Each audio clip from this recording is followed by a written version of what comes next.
और जब ऊपर सतलोक में जाकर देखा, वही परमात्मा सिंहासन पर बैठे हैं, सिर पे मुकुट है, ऊपर छतर है, और उसके एक रोमकूप में करोड़ सूर्य मिला दे, करोड़ चंद्रमा मिला दे, ऐसा उनके शरीर की शोभा, इससे भी ज्यादा रोशनी है। तब धर्मदास ने परमात्मा पर विश्वास हुआ कि वही है जो नीचे से ऊपर गया था। तब धर्मदास जी ने पूछा, हे परमात्मा, आपने अपना वो रूप, वो शोभा यहाँ क्यों नहीं शोभा युक्त आए? तो परमात्मा ने कहा, जब मैं एज इट इज उसी शोभा, उसी तेजपुंज से यहाँ आ जाऊं, तो इस निरंजन यहाँ के ब्रह्म भगवान का कलेजा हिल जा। और उस इतने नूर ने तुम देख नहीं सकते चरम दृष्टि, वो तो ऊपर की दृष्टि, उस आत्मा वाली न्यारी है। इसके लिए परमात्मा कहते हैं कि मोती मुक्ता दर्शत नाही, ये जगह सब अंदरे, और दिखत के तैन तस्मिन के फिरा मोतिया बंदरे। अब देखिएगा ऋग्वेद मंडल नंबर 9, इसके अंदर दिखाते आपको। और ये किसका अनुवाद है? महर्षि दयानंद, इन आर्य समाजियों का, महर्षि दयानंद के अनुयायियों का। प्रकाशक है सर्वदेशी कार्य प्रतिनिधि सभा, महर्षि दयानंद भवन, रामलीला मैदान, नई दिल्ली से छपा है। अनुवाद करता मुद्रक है Prince offset printers, 1510 Pataudi house, Daryaganj, नई दिल्ली से। अब इसको आप क्या दिखाते हैं? ऋग्वेद मंडल नंबर 9 सूक्त नंबर 86 का,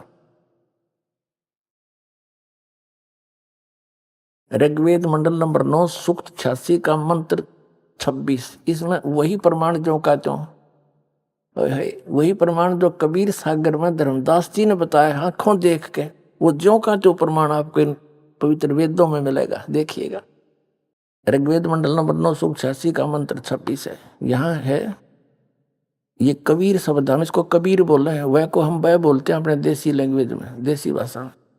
यज्ञ करने वाले यजमानों के लिए परमात्मा, यज्ञ माने धार्मिक अनुष्ठान करने वाले यजमान माने भक्तों के लिए परमात्मा सब रास्तों को सुगम करता हुआ उनके विघ्नों को, संकटों को मर्दन करता है, नाश करता है, और उनको पवित्र करता हुआ और अपने रूप को सरल करता हुआ वह कांति में परमात्मा। देखे इन्होंने इस कबीर का इन्होंने ऐसे संधि छेद कर अर्थ कर दिया, सर्वज्ञ विद्युत के समान क्रीड़ा करता हुआ। या लिखना था वो कबीर देव वर्णीय पुरुष को प्राप्त होता है। वर्णीय माने अच्छे श्रेष्ठ पुरुष को प्राप्त होता है। अपने आत्मा इन्होंने यहाँ कबीर का अपसर्ग लगा के कवि ही बना दिया, अर्थ कर दिया सर्वज्ञ। देखो ये कबीर अतो, इसका इन्होंने ये संधि छेद कर दिया। इसका अर्थ यहां लिखना था कबीर देव, बुद्धिमता ये थी। जैसे उदाहरण के लिए ये यजुर्वेद है, ये यजुर्वेद है, इसका ऊपर रह लगा है, इसको संधि छेद करेंगे यदि इस रह को यहां लगा सकते हैं, दो अपसर्ग।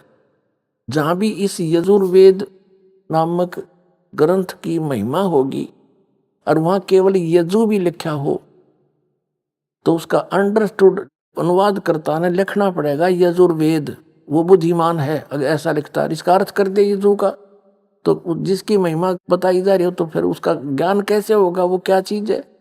कोई पुस्तक है या कोई और वस्तु है? देखिएगा ये यजुर्वेद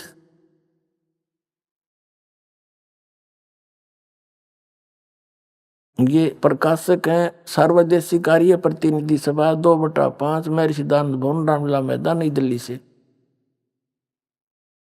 इसके अनुवाद करता महर्षि दयानंद सरस्वती, आर्य समाज प्रवर्तक, मुद्रक Prince offset printers, 1510 Pataudi house, Daryaganj, नई दिल्ली से। इसके 36वें अध्याय में एक यजु शब्द है, यजुर्वेद की महिमा है। यो है 63वां अध्याय, 36वां अध्याय। इसका प्रथम ही मंत्र है। इसमें लिखा है रेचम वाचम परपदे मनो यजु, यजु हु परपदे। यहां देखो इसका अनुवाद यहाँ किया महर्षि दयानंद ने। यहाँ लिखा कि ये यजु का अर्थ इसने यजुर्वेद करना पड़ा, ओनली यजु लिखा मूल पाठ में, तो बिल्कुल ठीक किया। और यहाँ अगर कर देता इसका अर्थ तो कैसे पता लगता है महिमा यजुर्वेद की है किसी और की। तो ऐसे ही समझो पुण्यात्माओं, जहां पर परमात्मा की महिमा चल रही है, उसकी महिमा गाई जा रही है, और वहां ये कवि शब्द है तो कबीर देव लिखना पड़ेगा। और जहां पर कोई कविता के बारे में है तो वह अंडरस्टूड है काव्यकार, उसका अलग अर्थ किया जा सकता। सर्वज्ञ तो हो ही नहीं सकता, कवि कोई सर्वज्ञ हुआ आज तक? इन मारा के सट्टे। अब आपको दिखाते हैं हम फिर ये ऋग्वेद पर आगे यजुर्वेद रख दिया। अब हम यहां आगे ऋग्वेद मंडल नंबर 9 सूक्त 86 का ये मंत्र 26 है, हम फिर पढ़ने इसका। कहते हैं यज्ञ करने वाले यजमानों, यानी साधना करने वाले साधकों, भक्ति करने वाले भक्तों के लिए परमात्मा सब रास्तों को सुगम करता हुआ उनके विघ्नों को, संकटों को मर्दन करता है और उनको पवित्र करता हुआ और अपने रूप को सरल करता हुआ वह कांतिमान यानी तेजोमय शरीर युक्त परमात्मा कबीर देव, यहां लिखना चाहिए हमने कबीर देव, बस हम कबीर साहब बोल रहे हैं, ये कबीर देव लिख दें, ये व्याकरण के ज्ञाता कबीर देव लिख देते, हम उसको कबीर देव बोला। हाँ, कबीर देव माने परमेश्वर, कबीर साहब कह जाए, भाषा भिन्न है, बाकी उसी महिमा की, उसी परमात्मा की महिमा चारों वेद बता रहे हैं। कबीर साहब ने कहा था, धर्मदास ये चारों वेद मेरी ही महिमा का गुणगान करते हैं। वेद मेरा भेद है, मैं ना मिलूं वेदन के माही, और जौन वेद से मैं मिलूं ये वेद जानते नहीं। ये चारों वेद मेरी ही महिमा बता रहे हैं, लेकिन इन वेदों में वर्णित विधि से मेरी प्राप्ति नहीं, क्योंकि यजुर्वेद अध्याय नंबर 40 के मंत्र नंबर 10 से लेकर 13 तक स्पष्ट कर दिया है कि उस परमात्मा की सही जानकारी तो तत्वदर्शी संत बताओगे, उन तक पूछ ले।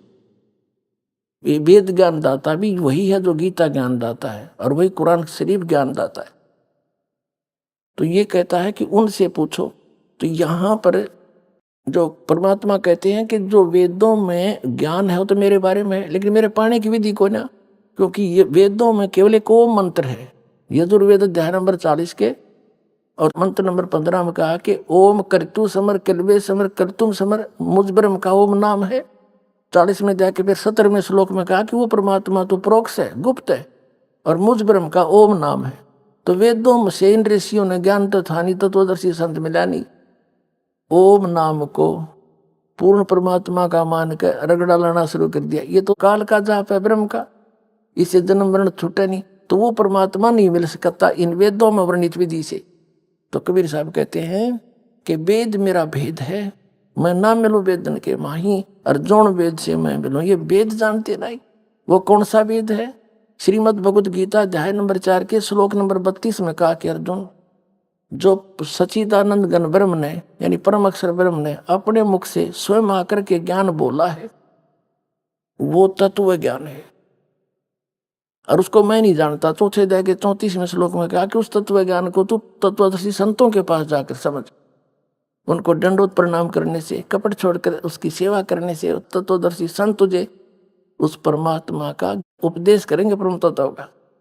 तो इसलिए कहते हैं गुरु बिन काहुन पाया ज्ञाना, जो थो था भूसड़े मूड किसाना, गुरु बिन वेद पढ़े जो प्राणी, समझ अनुसार रहे अज्ञानी। ये सारे अज्ञानी थे, अभी तक वेद भी पढ़े थे। अब फिर क्या बताते कबीर साहब के जौन वेद से मैं मिलूं ओ है तत्व ज्ञान, वो वेद जो भगवान ने स्वयं आकर बोला, और इस दास के सामने उसने खोला, अरे बाप के सामने दास ने ढूंढा उठा दिया, और आप भर लो इसके है अपने भंडार परमात्मा की तरफ से।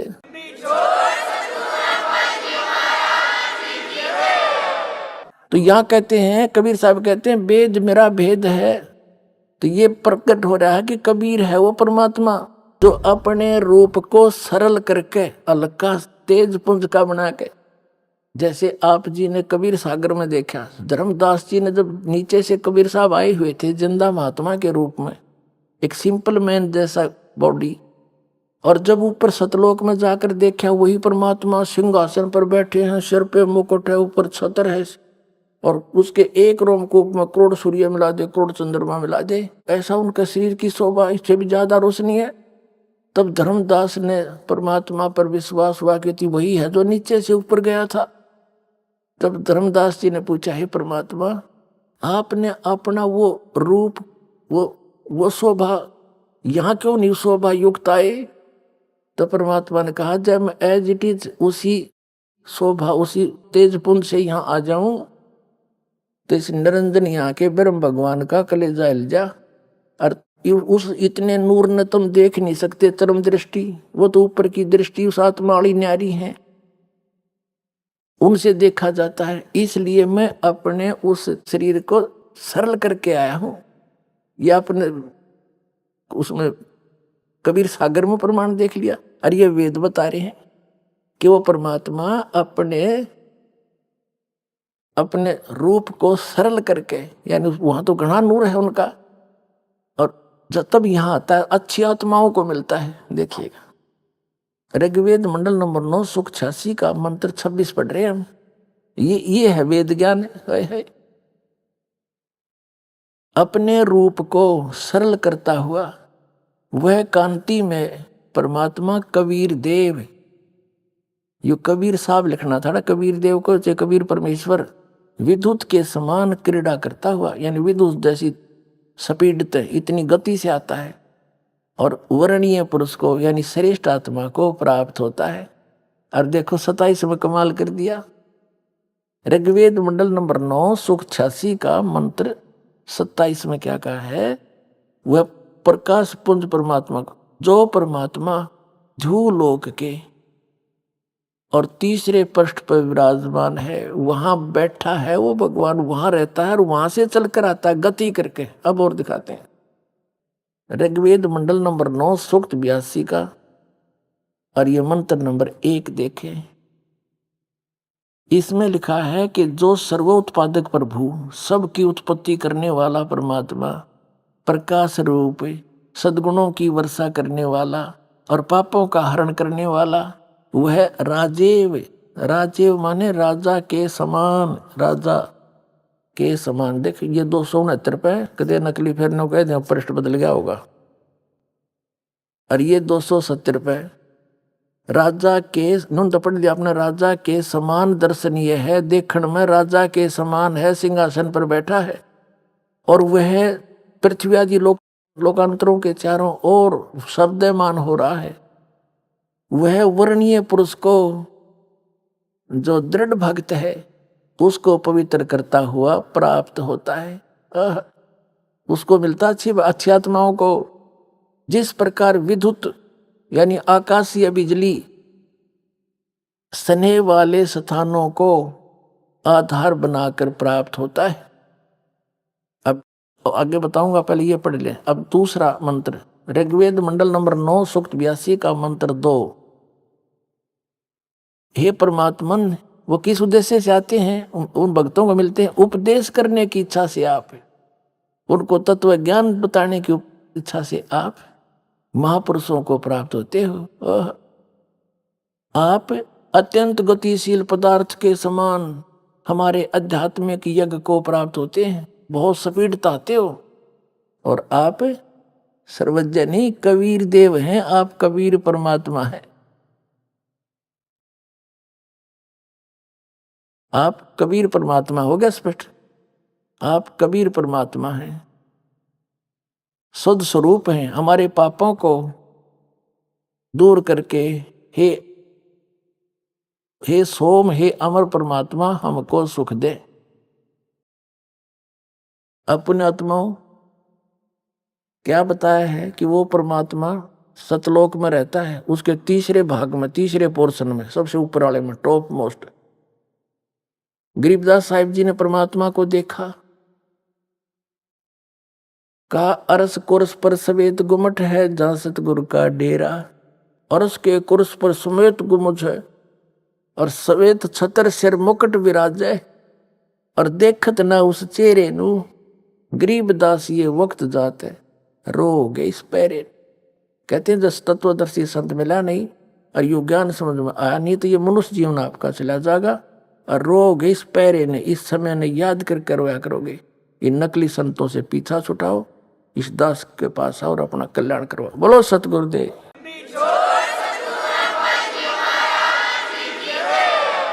पुण्यात्माओं, इन सभी सदग्रंथों ने और आंखों देखा महापुरुषों ने रल मिलकर सिद्ध कर दिया, कबीर इज गॉड, नर आकार है, सतलोक में रहता है, वहां से चल कर आता है। तो ये लीला कबीर भगवान ने की है, वो परमात्मा है, वो हम सबका पिता है, हमारे लिए भटक रहा है, उसको पहचानो और कल्याण करवाओ। बोलो सतगुरुदेव।